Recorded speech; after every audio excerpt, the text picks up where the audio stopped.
The city of Lund in southern Sweden dates back to medieval times.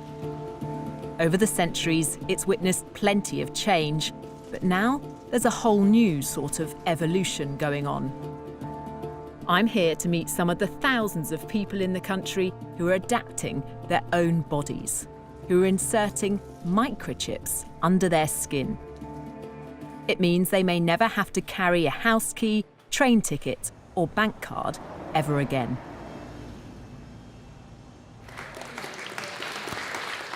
This is a microchipping party. Hannah's getting an electronic chip implanted into her hand. She believes one day we'll all be chipped like her. So congratulations, Hannah. Thank you. You've been chipped. Yes, I have. How does it feel?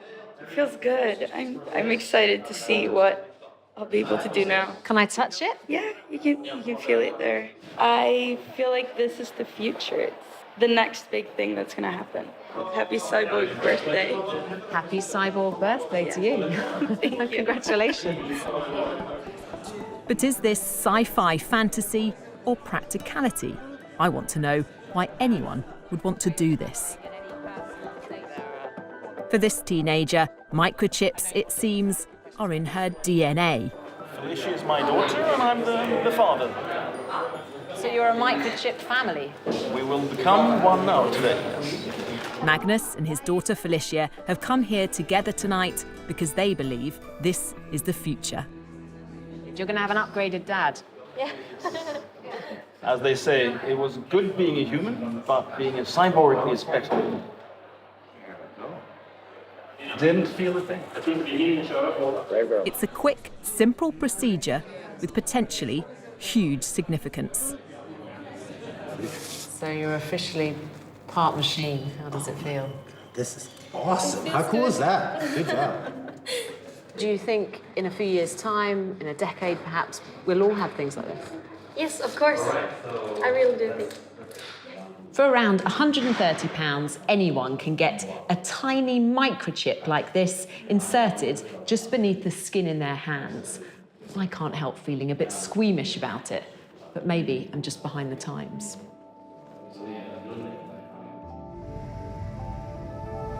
It's the morning after, and I'm about to catch up with Felicia and her dad Magnus as they get to grips with their new existence. So when you woke up this morning, was it the first thing that came to your mind? How did you feel? I felt a little bit strange because now I'm a cyborg and it feels pretty cool. The chips in their hands use near-field communication, the same technology that allows you to pay with a contactless credit card. They can be read by a device like a smartphone. So here I've stored my business card on my phone with my details, phone number, email address, other stuff, blood group even. So what's the benefit of that? When I get customers or suppliers at work, they ask for my business card and I say, scan me. Aren't there risks involved in that as well? Couldn't somebody pass you by and take all that Scan me. information? Yes, it is in theory possible, but you have to be really, really close. But the main thing I think is that I choose myself what I want to store on this chip. The people I've met so far don't seem to have any concerns about blurring the lines between man and machine.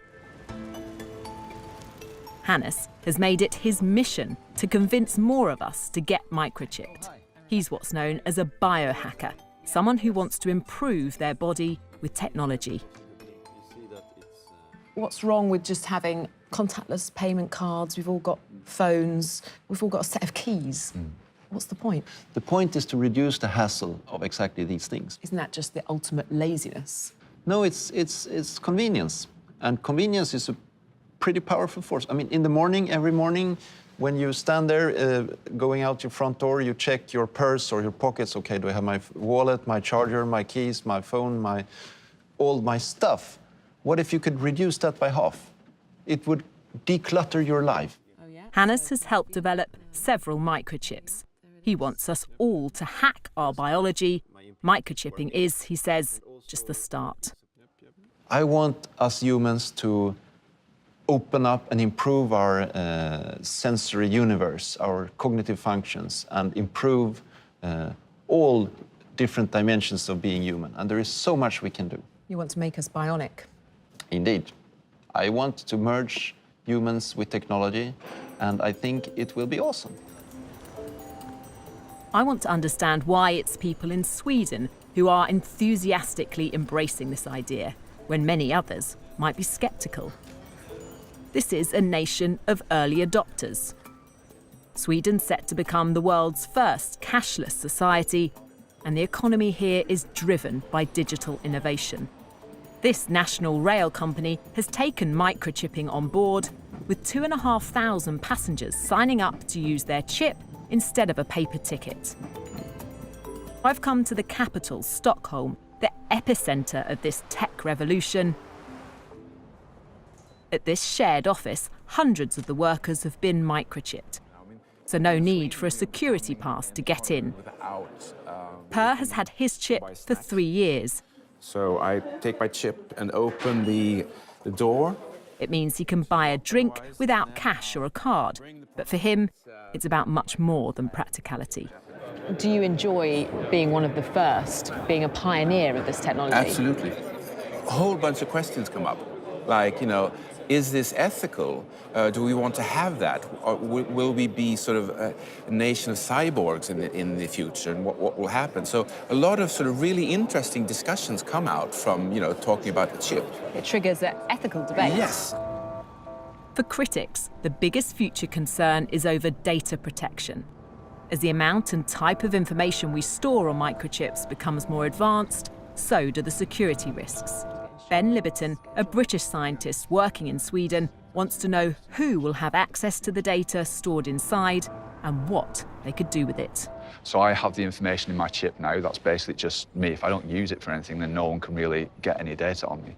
But then if I start to use it at work, then work knows when I've interacted with something at work. If I then go to the canteen people know exactly what I've interacted with there. So the wider spread it becomes and the more that we can interact with different things, then our data is being kind of shared and incorporated in lots of different places. The nightmare situation in that case would then be that someone else has access to my health data, and that one day I get a letter through the door that's like an increase in my health insurance premium before I know that there's any problem with my own health. So I think we have to be cautious now in the very early stages to make sure that we're actually controlling how the information is being shared. For now, it seems to me, what the chips can actually do is fairly limited. But the people I've spoken to are convinced that this technology will, one day, change the way we live. That in the future, we will all be chipped. And they are leading the way.